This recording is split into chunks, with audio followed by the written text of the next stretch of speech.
আসসালামু আলাইকুম। দুপুরে রান্না নিয়ে চলে আসলাম। আজ রান্না করব সোনালী মুরগি। সোনালী মুরগি রান্না করার জন্য আমি পেঁয়াজ ব্রেস্তা করে নিচ্ছি। ব্রেস্তার ভিতরে সামান্য দারুচিনি, এলাচ এবং তেজপাতা দিয়ে ভেজে মশলা গোশগুলো দিয়ে দিব।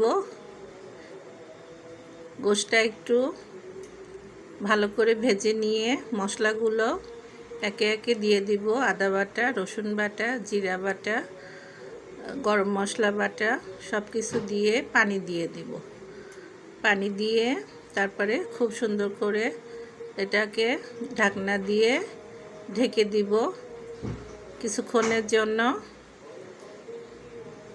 তারপরে একটু ঝোলটা শুকিয়ে আসলে আমি এটাকে কিছুটা জিরা গুঁড়া দিয়ে নামিয়ে নিব। কেমন হলো আমার প্রিয় বন্ধু?